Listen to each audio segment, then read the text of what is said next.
Kami buka hati bagi firman Tuhan, urapi hamba-Mu yang tidak ada apa-apanya. Di dalam nama Tuhan Yesus, yang siap dengar firman Tuhan, katakan bersama, amin, amin. Silakan duduk Bapak Ibu, shalom. Apa kabarnya hari ini? Walaupun ada masalah? Haleluya. Iya, tema dari firman Tuhan ya yang diberi bulan ini adalah perjumpaan dengan Yesus, mengubahkan hidup dan cara pandang kita. Amin, saudara. Ya, semakin kita mengenal Tuhan, berjumpa dengan Tuhan, maka hidup kita semakin diubahkan. Hari ini saya pengen kita belajar sama-sama. Kita buka langsung dari Injil Yohanes pasal yang keempat.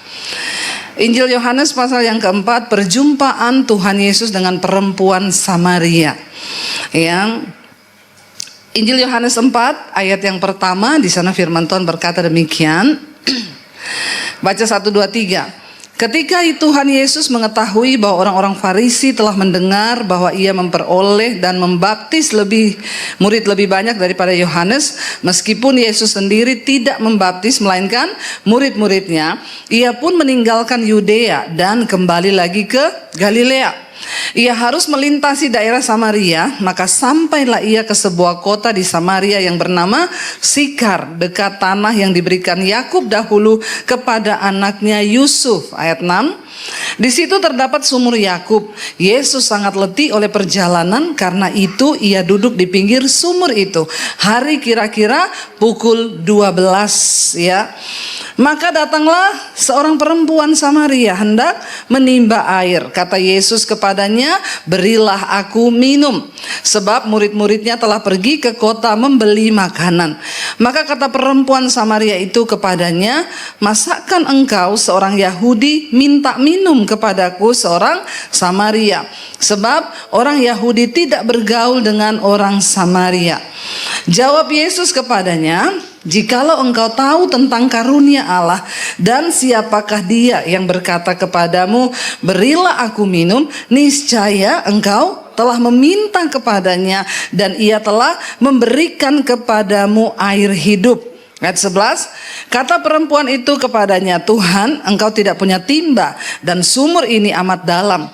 Dari mana engkau memperoleh air hidup itu? Adakah engkau lebih besar daripada bapa kami Yakub yang telah memberikan sumur ini kepada kami dan yang telah minum sendiri dari dalamnya, ia serta anak-anaknya dan ternaknya? Jawab Yesus kepadanya, barang siapa minum air ini, ia akan haus lagi.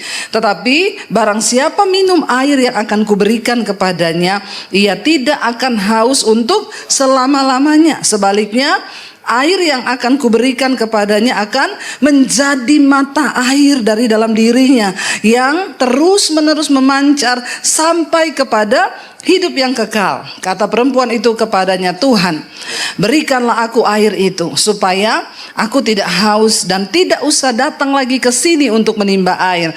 Kata Yesus kepadanya apa? Pergilah, panggillah suamimu dan datanglah ke sini. Kata perempuan itu, aku tidak mempunyai suami.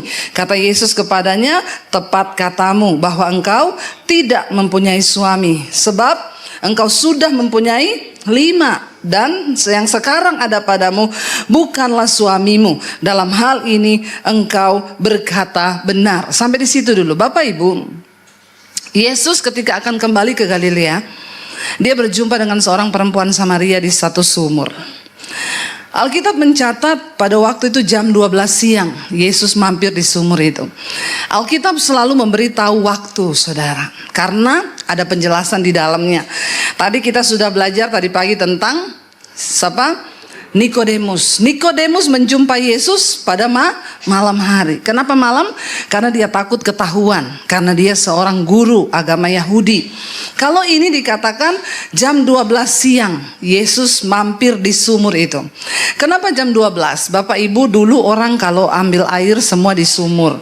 Ada di sini yang pernah mengalami ambil air di sumur? Siapa angkat tangan? Ketahuan angkatannya ya. Berarti sudah tua. Saya juga dulu begitu. Nah, sumur itu biasanya ramai jam berapa? Ya, pagi itu kan, ibu-ibu apalagi toh, anak-anak baru bangun, mau mandi, mau masak. Sumur biasa ramai pagi dan sore. Siang itu biasanya sepi. Ketika Yesus datang ke sumur itu jam 12 siang, dan ingat, tidak ada perkara yang kebetulan.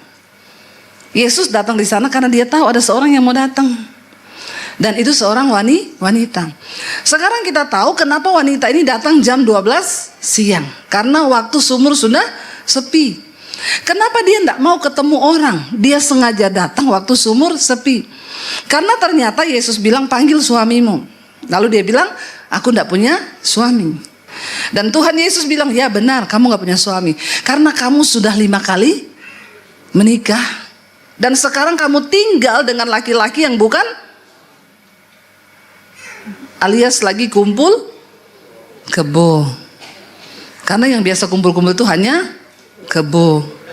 Nggak nikah tapi kumpul, namanya kebo. Orang kalau kumpul-kumpul nggak nikah disebut kumpul, walaupun dia orang. Kelakuannya kayak, saudara, bayangkan 5 kali menikah. Wow, pecahkan rekor nggak? Iya ya, orang biasanya gagal menikah 1-2 kali lah ya. 1 kali nikah lagi oke. 2 ada juga karena mati. Ya, suami yang pertama mati, jadi janda kawin lagi, enggak apa-apa. Ya, tapi ini 5 kali. Dan sekarang lagi kumpul kebo. Ya, ini wanita luar biasa, saudara. Dia menikah dengan laki-laki yang pertama, ada kehausan dalam dirinya yang tidak terpenuhi. Dia kawin dengan laki-laki pertama, ternyata apa yang dia cari dia tidak dapatkan. Dan akhirnya dia berpisah dengan suami yang pertama, dia nikah lagi yang kedua dengan harapan apa yang ada dalam dirinya bisa dia dapatkan dari suami yang kedua. Ada kehausan dalam dirinya, lalu ternyata dia tidak dapat. Dia menikah lagi yang ketiga. Dia mencari sesuatu, ya mungkin perhatian, kasih sayang, ya dia berpikir mungkin kalau dia nikah sama laki-laki ini dia akan mendapat perhatian, kasih sayang. Makanya saya selalu bilang kalau ada saya konseling pranikah, ya saya bilang kamu jangan pernah bermimpi menikah untuk bahagia. Amin. Ya, kalau ditanya orang kenapa mau nikah, mau bahagia. Saya bilang jangan pernah bermimpi menikah untuk bahagia. Ya, karena bahagia itu berat. Bahagianya kita dengan bahagianya firman Tuhan itu berbeda. Ya. Kalau bahagianya kita itu dapat suami kayak di film-film Korea. Tuh, ya. Apa yang kita mau dia kasih, ya. Selain donatur dilarang mengatur. Ya, nikah sama laki-laki yang punya duit. Ya, makanya katanya nggak apa-apa lah, yang penting punya duit. Saya nangis di New York, ya toh. Saya galau di Swiss, ya. Saya sakit hati di Paris. Ya, naik Mercy, nangisnya di atas Mercy. Ngapain mau begitu? Mending gak usah nikah. Wanita ini menikah dengan sebuah tujuan, dia akan bahagia. Apa yang ada di hatinya, kerinduannya, kehausannya, dia bisa dapatkan di suaminya. Ternyata ketika dia menikah, zong. Ya, ternyata zong ternyata. Ya, tidak dapat apa-apa. Makanya ada istri yang bilang begini sama suaminya, kamu itu kenapa kamu tidak bilang dari dulu kalau kamu nggak punya apa-apa, kalau kamu nggak punya uang, setelah menikah saya baru tahu. Suaminya bilang, dari dulu kan saya sudah bilang, hanya kau hartaku satu-satunya. Malah kau jawab so sweet. Pret. Ya, makanya hati-hati wanita-wanita kalau ada laki-laki yang bilang kaulah hartaku satu-satunya, cepet tinggalin aja. Ya, yang muda-muda nih kalau mau nikah lihat dulu. Ya, karena token listrik itu bunyinya bukan lagu dangdut. Ya, kalau sudah bunyi itu bikin jantung deg-degan ya. Kalau mau masuk jalan tol lihat itu tulisannya gede. Penyebab kemacetan ada saldo kurang. Ya, jadi jangan menikah kalau saldonya kurang. Ya, karena pernikahan itu dibangun ya. Dan kalau engkau berharap punya kebahagiaan tidak sesuai firman Tuhan, maka engkau akan kecewa. Ya, Alkitab berkata, berbahagia kamu jika engkau jatuh dalam berbagai-bagai pencobaan. Karena kau tahu bahwa ujian terhadap imanmu mendatangkan ketekunan.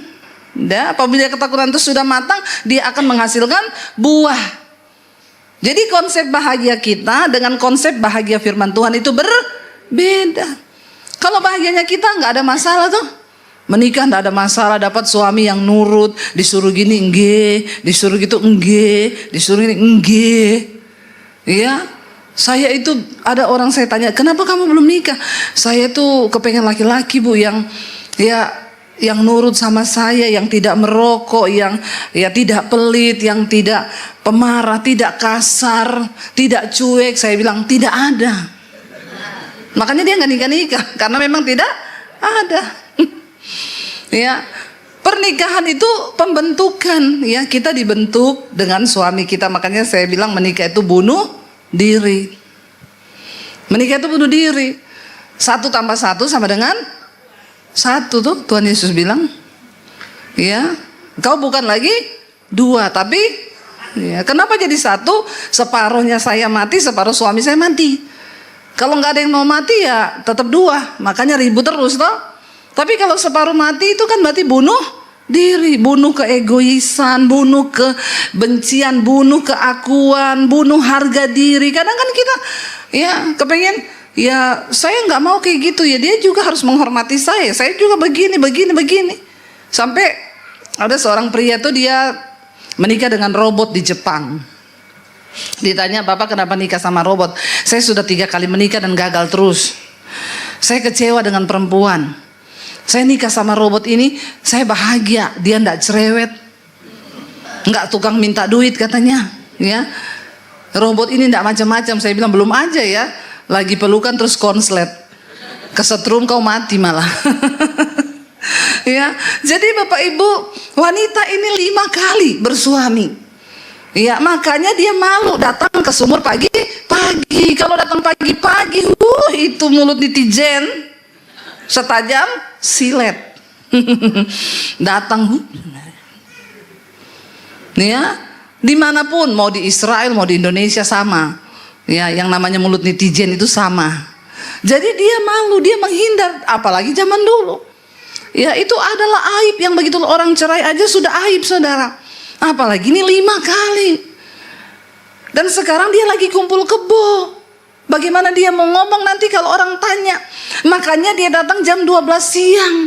Hidupnya tertekan, penuh masalah. Saya yakin ya, makanya ketika Yesus minta air sama dia, agak-agak judes toh. Dia bilang apa? Ya kamu kan orang Yahudi, kenapa minta air sama orang Samaria? Ya, ini Judas. Kenapa orang itu kalau hidupnya banyak tertekan, dia takut dengan dosa, ada yang dia sembunyikan, maka ya dia pasti nggak ramah dengan orang lain. Ya, makanya kalau kita lihat ada orang yang bermasalah dan lain sebagainya, coba pahami saudara. Ya, jangan cepat-cepat dihakimi, deketi dulu. Ya, coba bawain kue dia dulu ya. Kalau kau lihat tetanggamu aneh, ya coba ya, karena orang-orang seperti itu sebenarnya mereka itu butuh perhatian. Dan wanita ini bilang, ya kamu nggak bisa dong. Ya, lalu Yesus bilang, seandainya kamu tahu siapa aku ini yang sedang meminta kepadamu, maka saya yakin, Yesus bilang, kamu akan minta dari aku air kehidupan.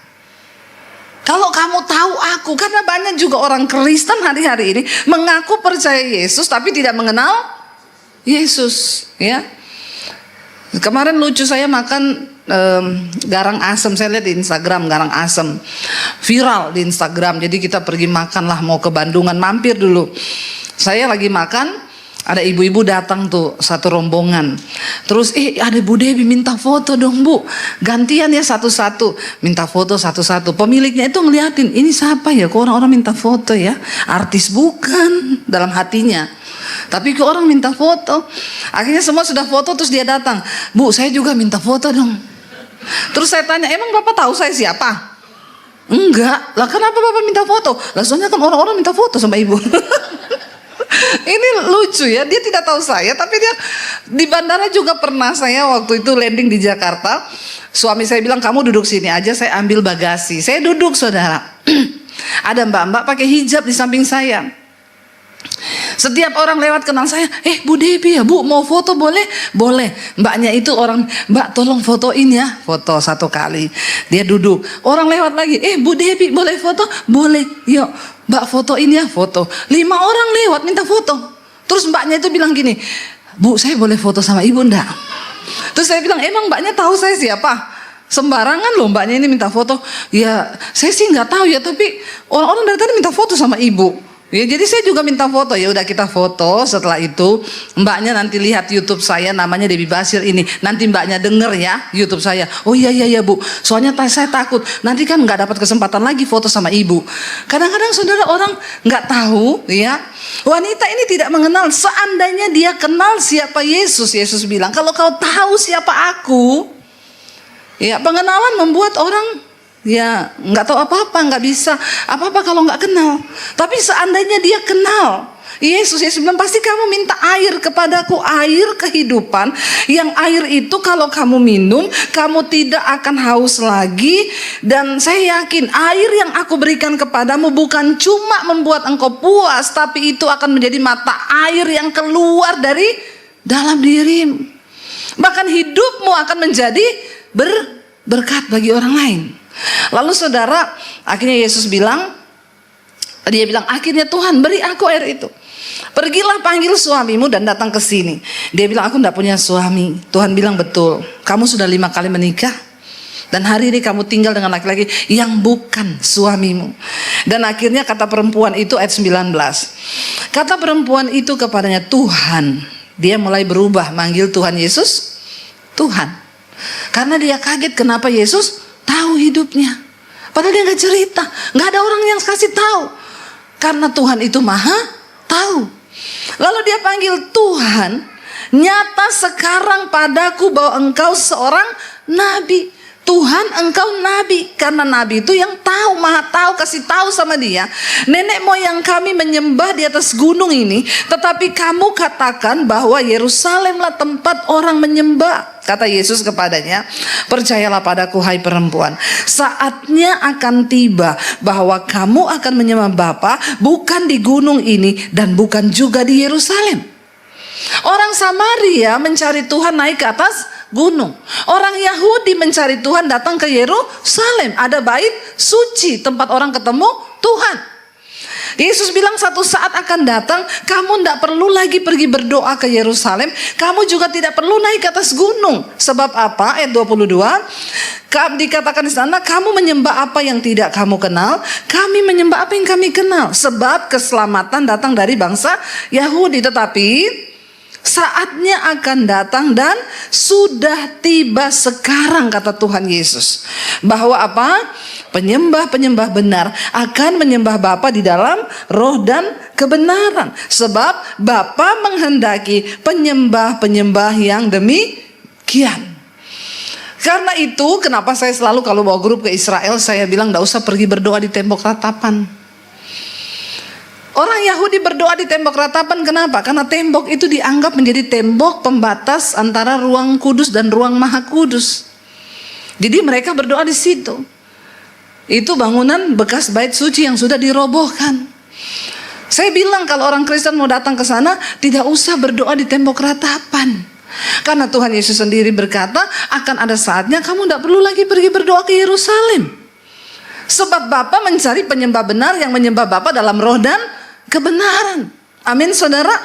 Dan Allah itu roh. Barang siapa menyembah dia, harus menyembahnya dalam roh dan kebenaran. Jawab perempuan itu kepadanya, aku tahu bahwa Mesias akan datang, yang disebut juga Kristus. Apabila ia datang, ia akan memberitakan segala sesuatu kepada kami. Kata Yesus kepadanya, akulah dia yang sedang berkata-kata dengan engkau. Wow, wanita ini mengalami perjumpaan pribadi dengan Tuhan Sang Mesias itu. Dan setiap orang yang mengalami perjumpaan pribadi dengan Tuhan, hidupnya pasti berubah, nasibnya pasti berubah. Nah kalau ada orang Kristen puluhan tahun tapi hidupnya nggak berubah, nasibnya nggak berubah, saya curiga kau belum ketemu Tuhan Yesus. Terus ketemu siapa? Syaiton. Masa orang Kristen hidupnya nggak berubah? Merokok tetap merokok, bersinah tetap bersinah, pelit tetap pelit, nggak usah angkat tangan. Ya, makanya hidupmu nggak berubah. Tidak ada buah yang engkau hasilkan. Dia mengalami perjumpaan pribadi dengan Tuhan. Ayat 27 dikatakan, pada waktu itu datanglah murid-muridnya dan mereka heran bahwa ia sedang bercakap-cakap dengan seorang perempuan. Tetapi tidak ada seorang pun yang berkata, apa yang engkau kehendaki atau apa yang engkau percakapkan dengan dia. Ayat 28 baca bersama. Maka perempuan itu meninggalkan tempayannya di situ, lalu pergi kemana? Pergi kemana? Ke kota, dan berkata kepada orang-orang yang ada di situ, mari lihat di sana ada seorang yang mengatakan padaku segala sesuatu yang telah kuperbuat. Mungkinkah dia Kristus itu? Maka mereka pun pergi keluar kota lalu datang kepada Yesus. Wanita ini yang tadinya datang di sumur jam 12 siang karena dia gak mau ketemu orang, tapi ketika ketemu dengan Tuhan Yesus, dia lari pergi ke kota. Dia nggak peduli lagi dengan masa lalunya. Dia nggak peduli lagi dengan aib yang mungkin hari itu menjadi aib. Dia tinggalkan kehidupan lamanya dan dia pergi memberitakan dan menceritakan siapa Tuhan Yesus. Wanita ini tercatat namanya sebagai penginjil pertama yang pergi untuk memberitakan tentang Tuhan Yesus. Bapak Ibu, ketika seseorang berjumpa dengan Tuhan Yesus, dia mengalami kedahsyatan Tuhan, dia mengalami kuasa Tuhan, dia tahu apa yang Yesus katakan kepadanya. Kenapa Yesus tahu semua tentang aku? Dia ini Tuhan. Lalu itu tidak akan membuat dia itu berdiam diri, mulutnya tidak bisa dia tahan, dia harus menceritakan siapa Tuhan Yesus. Setiap kita terpanggil untuk menjadi penginjil-penginjil di akhir zaman. Kau ketemu siapapun, ceritakan tentang Tuhan Yesus. Karena itu kita perlu mengalami perjumpaan pribadi dengan Tuhan. Dan itu yang menjadi alasan untuk kau cerita tentang Yesus. Kalau kita gak pernah ketemu pribadi dengan Tuhan, apa yang mau kita ceritakan? Ya, ditanya, kamu kenal Tuhan Yesus? Ya tahu sih ya. Siapa Yesus? Ya Tuhan toh. Tuhan siapa ya? Tuhan, Tuhannya orang Kristen. Kamu pernah mengalami dia? Ya apa ya? Bapak Ibu berdoa mulai hari ini, Tuhan aku mau pengen punya pengalaman pribadi ketemu Tuhan, supaya aku bisa menceritakan kedahsyatan Tuhan. Alami Tuhan setiap hari dalam hidup kita. Saya tuh kemarin pelayanan di Balikpapan, saudara. Waktu pelayanan di Balikpapan, udah mau khotbah KKR hari Senin itu jam 6. Anak saya kirim foto, kirim video, mam rumah banjir di depan jalan. Lalu saya bilang, ya kenapa bisa tiba-tiba banjir? Kok bisa air itu kamu nggak tahu? Mobil nggak sempat dikeluarin, semua di garasi. Bagaimana kalau kena air? Kenapa mendadak kamu nggak lihat dari pertama? Nggak tahu karena tiba-tiba air itu datang. Dan ternyata ketika suami saya lihat di grup, oh ada tanggul yang jebol. Makanya air dalam waktu berapa menit itu langsung penuh di perumahan. Bahkan di depan rumah kami, anak saya syuting, itu mobil sudah separuh terendam. Rumah saya garasinya itu agak tinggi, saudara. Jadi waktu anak saya kirim video jam 6, itu belum naik di garasi, itu air masih di jalan. Ya, tiba-tiba jam 6:30 mau mendekati saya mau ibadah, mau khotbah, anak saya kirim, sudah naik ke garasi, sudah di ban mobil. Dan dia bilang gini, mami tahu saya pantau 1 menit 30 cm air naik. 1 menit 30 cm. Saya membayangkan saya ini mau khotbah 2 jam, saya mau ibadah 2 jam. Kalau 1 menit 30 cm, 2 jam seberapa saudara? Kelep sudah. Jadi saya ini mau khotbah, hatinya deg-degan. Saya bayangkan, aduh itu mobil-mobil kerendam air. Bagaimana kalau masuk rumah? Aduh bayangkan itu karpet, sofa basah semua, udah berkecamuk di otak saya. Tapi tiba-tiba saya bilang dalam nama Tuhan Yesus, Tuhan saya mau khotbah, saya tidak mau ada sesuatu yang mengganggu hati saya.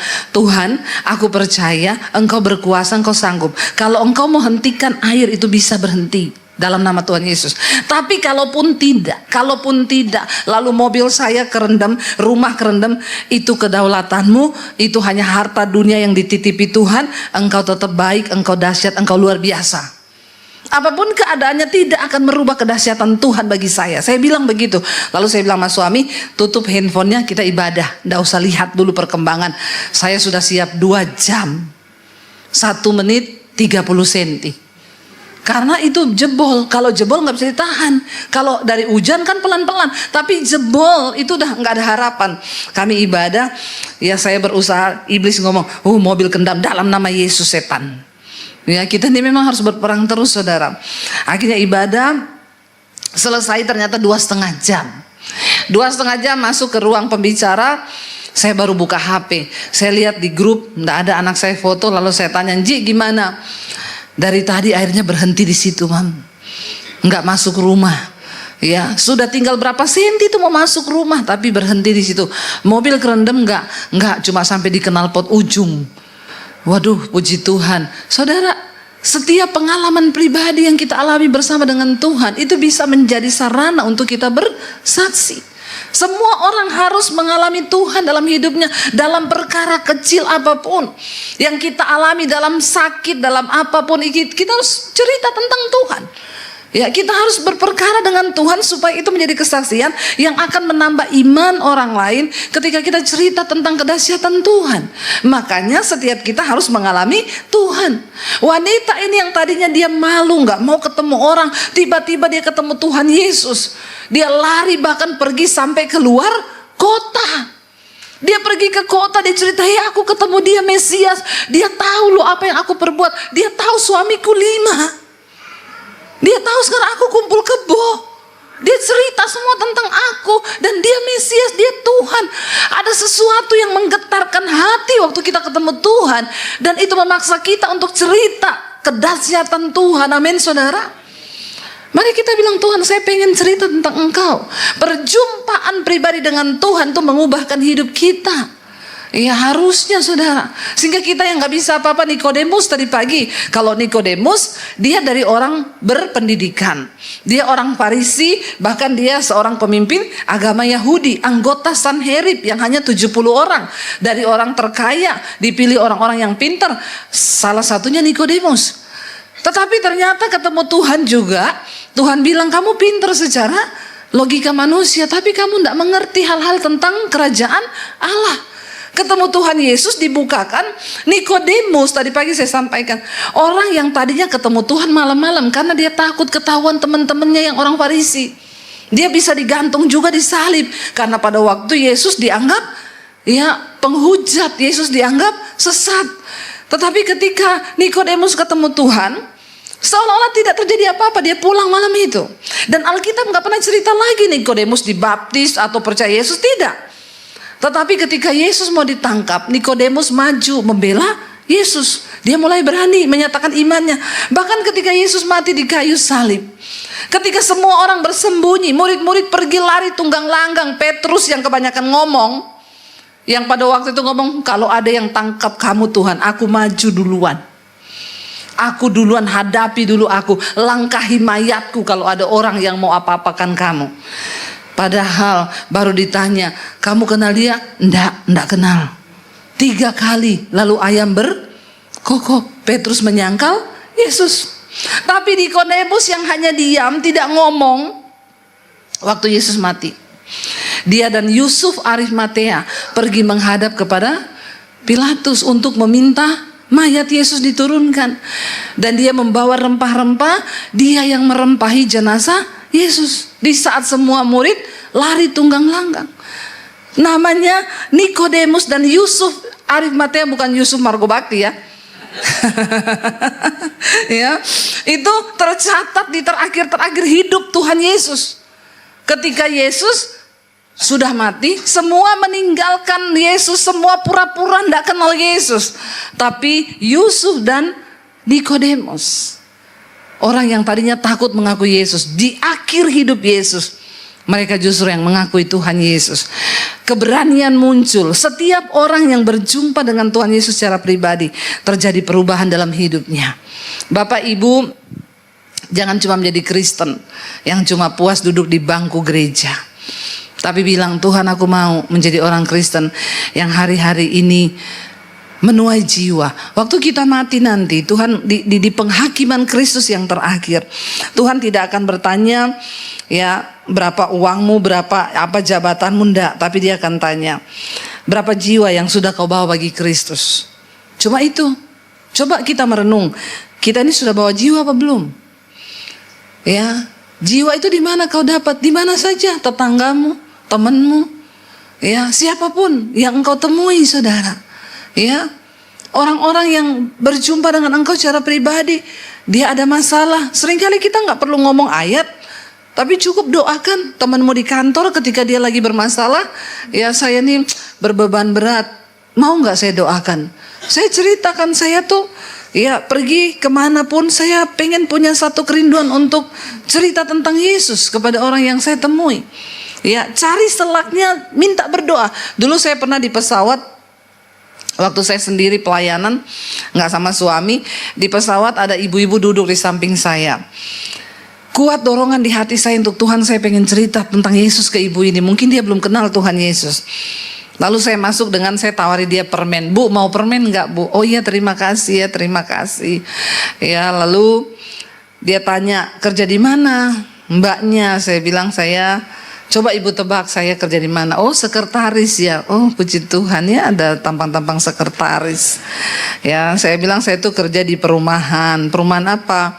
Ya, perumahan elit, lebih daripada perumahan mewah di bumi. Oh, di mana tempatnya? Di sorga. Ya, karena di sana banyak tapi penghuninya masih sedikit. Jadi saya ini agennya, Bu, yang nyari-nyari orang untuk bisa dapat kafling di sana. Amin. Saudara sudah punya kafling di sana? Sudah punya? Berarti siap berangkat ya. Kita semua harus punya rumah di sorga, ya. Lalu saudara, saya pertama cerita sama dia. Dia itu, saya tanya, ibu dari mana? Oh, saya dari ini, Bu. Saya itu ketemu anak saya. Anak saya itu pengusaha orang kaya. Ya. Oh, dia pengusaha minyak gini-gini. Oh, licin ya, Bu, ya licin. Iya, licin memang, mainnya minyak. Terus saya ini kerjaannya itu setiap bulan lihat cucu di Paris, lihat cucu di Amerika, lihat cucu di Australia. Cucunya tersebar di bangsa-bangsa ya, Bu. Iya. Oh, berarti ibu bahagia banget ya? Iya, kalau bahagia sih gimana ya, Bu? Terus ibu ini ngapain ke sini? Itu dia, Bu, saya ini datang ke sini menghadiri sidang perceraian anak saya. Oh, yang main minyak itu? Iya, jadi mereka cerai, kasihan anak-anaknya. Lalu dia mulai curhat, nangis, saudara.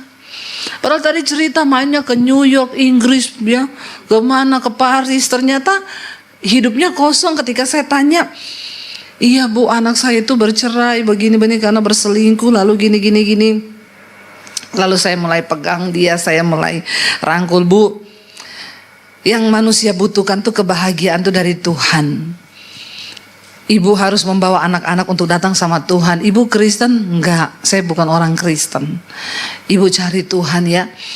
Karena lah ibu percayanya apa? Oh, kalau di agama saya mau tanya, ibu kalau mati kemana? Kalau di saya percaya, Bu, nanti kita mati ada reinkarnasi. Saya akan terlahir kembali. Jadi apa? Ya sesuai amal saya. Berarti ada kemungkinan ibu jadi kecoa. Bayangkan kalau orang banyak dosa terus hidup lagi jadi kecoa. Bahaya lu, Bu, kalau jadi kecoa. Orang kalau ketemu kecoa semua pengen bunuh. Ya, kalau tercipta lagi jadi anjing yang lucu mungkin bahagia ya. Diuyel-uyel, tidur di tempat enak. Tapi kalau jadi kecoa. Lalu saya bilang sama dia, Ibu, ya, manusia itu ya terlahir hanya satu kali dan dia mati hanya satu kali. Kalau di agama kami, Ibu percaya, saya mulai cerita tentang Injil. Ya, setelah manusia mati itu ya dia ke surga atau ke neraka aja.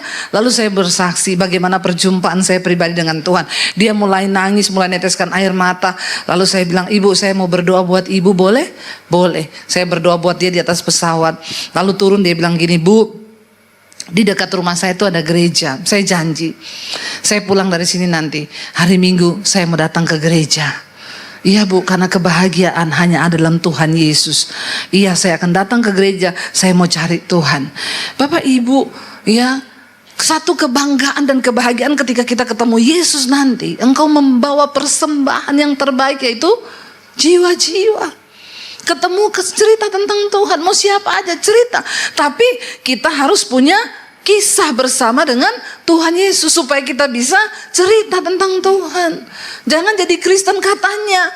Ya terus kamu kenal Yesus nggak? Ya katanya sih, ya Tuhan Yesus itu bangkit. Terus kamu pernah mengalami? Ya katanya sih. Ya, saya naik taksi di Jakarta, sopir taksinya bilang, "Ibu Cina ya?" Saya bilang, "Emang saya ada tampang Cina ya Pak?" "Bapak nggak boleh loh ngomong kayak gitu. Berarti kalau ibu Cina, ibu Kristen ya? Makan babi ya?" "Babi itu harum." Bukan haram, harum. Ya, babi itu haram kalau masih hidup, toh? Haram. Makanya kita sering dengar orang bilang, "Itu ya malas kayak babi. Makannya banyak kayak babi. Tukang kawin kayak babi. Anaknya banyak kayak babi." Semua yang kalau masih hidup babi itu jelek. Tapi kalau sudah mati, itu sate babi harum. Baunya enak ya, sampai orang terguncang imannya karena aromanya, saudara. Ya. Jadi ya saya ditanya sama bapak itu, "Oh jadi ibu tuh Kristen, ibu tuh gini." "Pak, enggak boleh bilang begitu." Ya kalau ibu Kristen berarti Tuhannya ibu mati dong. Masa Tuhan jadi manusia? Ya saya tanya aja, "Bapak percaya nggak kalau Tuhan bisa jadi apa aja?" "Pak, menurut Bapak Tuhan bisa nggak jadi apa aja?" "Bisa." "Berarti Tuhan bisa nggak jadi manusia?" Dia diem. Terus, "Bisa nggak Pak?" "Ya bisa." Nah tadi Bapak bingung kenapa Tuhan jadi manusia. Tetapi Bapak bilang bisa kan Tuhan jadi manusia. Lalu saya mulai jelaskan.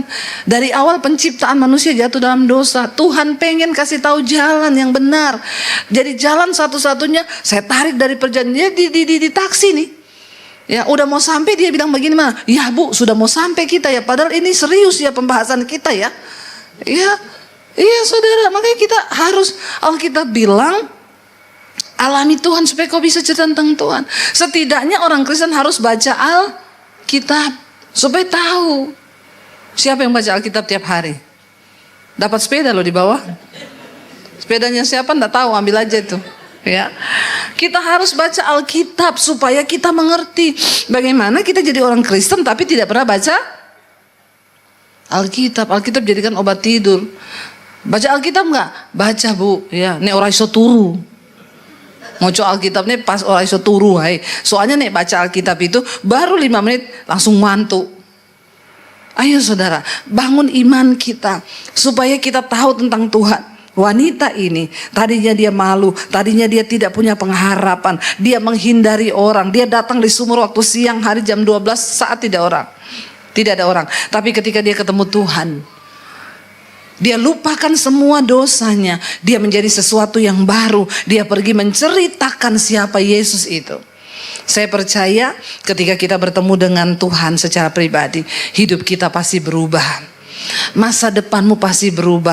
Saya selalu bilang saudara, bagaimana supaya hidup kita ini berubah? Nggak usah yang macam-macam. Kita tidak perlu A, B, C, D sampai Z. Yang kita perlukan hanyalah apa? Ayo kita coba taat kepada firman Tuhan.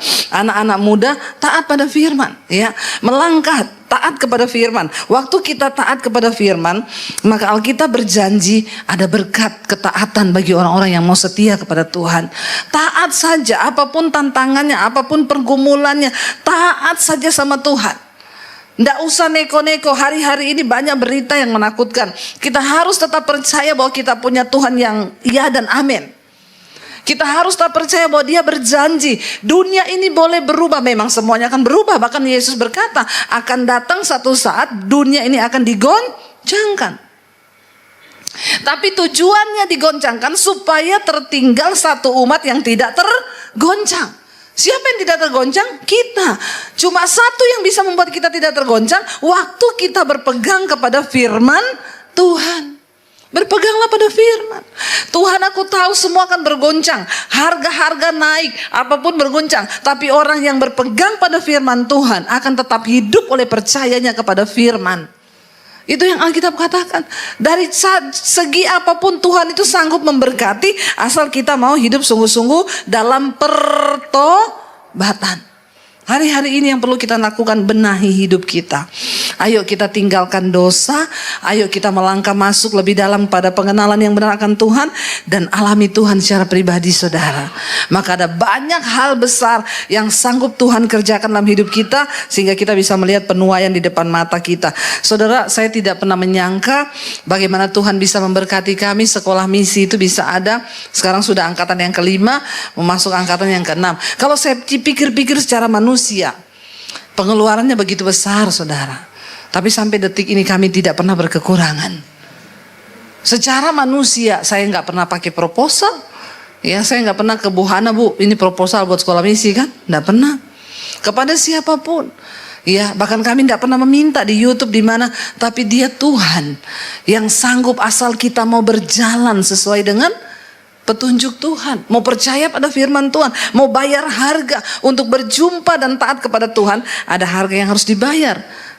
Harganya apa? Ketaatan. Taat pada firman. Kalau Tuhan suruh hidup kudus, hidup kudus. Kalau Tuhan suruh mengampuni, mengampuni. Kalau Tuhan suruh memberkati, memberkati.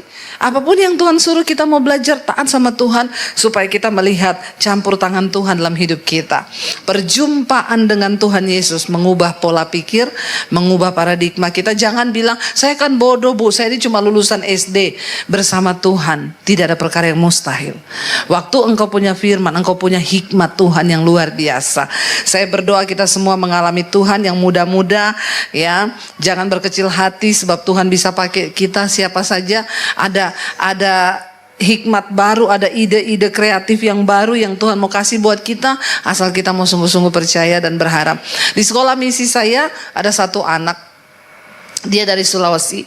Dia masuk ke sekolah saudara. Waktu mau selesai, anak ini kita mau pulangkan dia ke Sulawesi. Dia bilang, kalau saya pulang saya lebih baik bunuh diri. Saya nggak mau pulang. Tapi dia ini karena dulu dia pernah punya aplikasi, dia pernah bikin animasi, lalu YouTube-nya itu booming dan dia sudah dapat duit. Dia bisa ngasih mamahnya uang, tiba-tiba di tengah jalan dihack, ya channelnya itu dihack dan tiba-tiba hilang semua pengikutnya dan dia balik nggak punya uang, dia stres, depresi di situ. Dia nggak bisa kasih duit, mamahnya merasa dia anak yang gagal, dia ditolak sama keluarganya, dianggap begini-begini, ya. Dan memang sulit bagi kita waktu itu karena ini anak nggak bisa bangun pagi, ya. Dia tuh tidur nanti, dia tuh kayaknya tertukar benuanya. Dia harusnya hidup di benua Amerika sana, yang kalau di sana siang kita malam, di sini malam dia siang. Orang bangun dia tidur, orang tidur dia bangun. Karena dia dulu sudah frustasi, dia main game sampai tengah malam. Saya bilang sama suami saya, iya orang begini kita tahan buat apa ya? Bikin kita pusing dan sakit kepala. Tapi dia punya satu kelebihan, dia bisa bikin animasi. Lalu suami saya bilang ini, kita kasih dia kesempatan lah. Daripada dia pulang dia bunuh diri. Dia udah bilang, saya pulang saya bunuh diri. Dia tertutup, sangat introvert, gak mau ketemu orang. Bahkan kalau keluar itu kepalanya ditutup pakai topi yang itu kayak setan-setan itu. Dia gak mau ketemu orang, dia gak mau dilihat orang. Lalu suami saya bilang, kasih dia kesempatan, ya sudah. Dan akhirnya suami saya bilang, ya udah kita kalau gitu kita akan bikin mesbah doa kids. Kamu bisa gak bikin kartunnya? Cerita tentang Daud, cerita tentang ini. Bisa Pak. Kita kasih dia kepercayaan. Suami saya mulai bangun jati dirinya. Ayo kamu bangkit lagi, jangan terpuruk, jangan mau bunuh diri, kamu punya harapan hidup gini-gini. Akhirnya dia mulai berkarya. Sekarang kalau ketemu udah nggak tutup muka, ya dia sudah berkarya. Makanya ada mesbah doa kids, itu hasilnya dia saudara. Ya saya bilang kamu harus ketemu Tuhan. Kalau kamu ketemu Tuhan, hidupmu pasti berubah. Sekarang dia berubah, ya nggak jadi pulang. Dan bayangkan orang yang tadinya mau bunuh diri karena dia sudah ditolak sama keluarga. Waktu dia ketemu Tuhan, dia bisa menghasilkan sesuatu yang luar biasa. Ya, asal kita mau ketemu dengan Tuhan. Saya percaya setiap kita pun berlaku itu, Tuhan gak pernah lihat masa lalu kita, Tuhan gak pernah lihat dosa kita. Perempuan yang berdosa pun bisa dipakai Tuhan sebagai penginjil yang luar biasa, memenangkan banyak jiwa. Demikian juga kita, saya undang para imam musik maju ke depan. Bapak Ibu, kita tidak punya cukup banyak waktu di hari-hari ini untuk bermain-main dengan iman kita. Mari kita serius dengan Tuhan, alami mengalami Tuhan secara pribadi. Perjumpaan pribadi dengan Tuhan akan mengubah hidupmu, masa depanmu, nasibmu. Itu yang akan mengubahkan.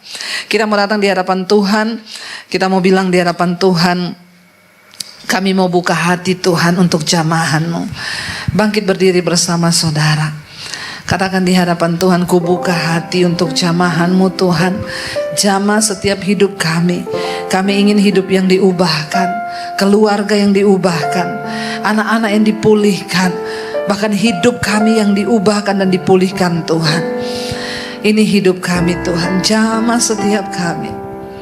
Terima kasih Tuhan Yesus. Kami mengucap syukur. Katakan bersama, Roh-Mu yang hidup penuhi kami Tuhan. Roh-Mu yang hidup penuhiku, mengalir dalamku. Jiwaku tenang bersamamu dalam naungan-Mu. Roh-Mu yang hidup, Roh-Mu yang hidup penuhiku, mengalir dalamku. Jiwaku tenang bersamamu dalam naungan. Ku buka hati di hadirat-Mu. Ambil alih seluruh hidup kami. Amin. Di altar-Mu menyembah-Mu.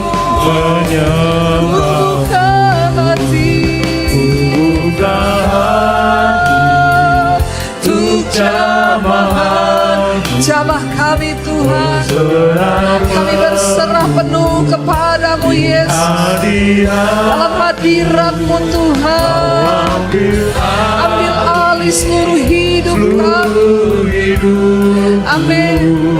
Di altar-Mu menyembah-Mu. Ku buka hati, ku buka hati. Mari buka hatimu saudara bagi Tuhan.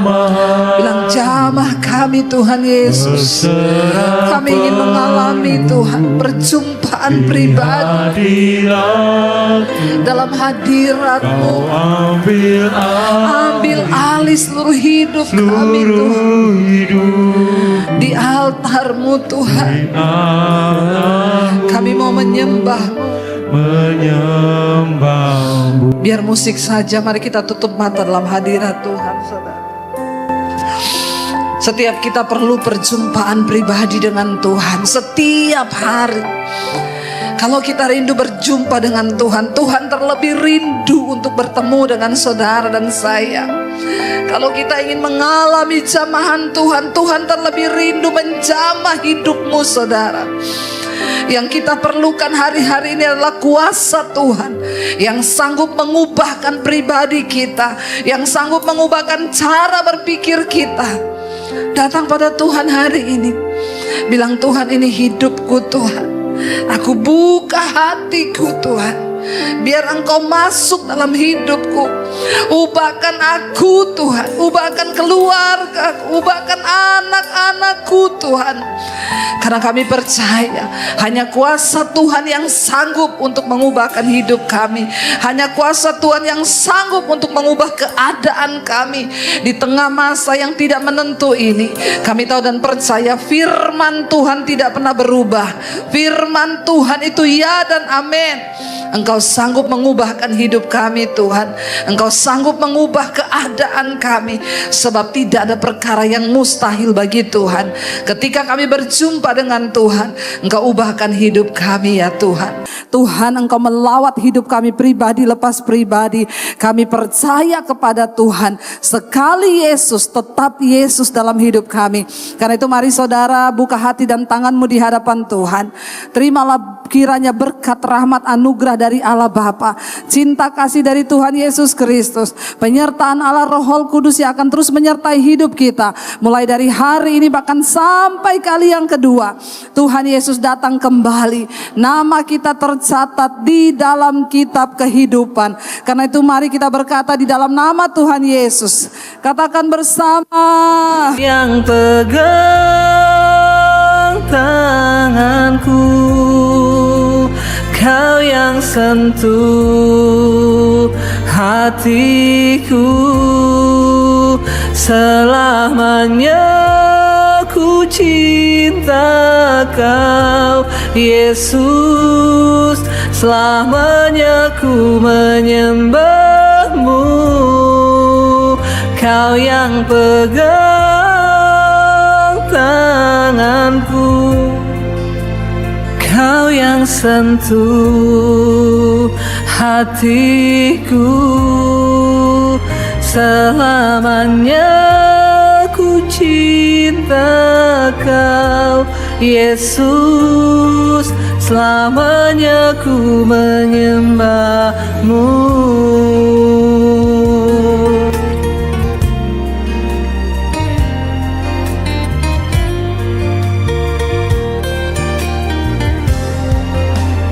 Kau yang pegang tanganku, Kau yang sentuh hatiku, selamanya ku cinta Kau Yesus, selamanya ku menyembah-Mu. Kau yang pegang tanganku, Kau yang sentuh hatiku, selamanya ku cinta Kau Yesus, selamanya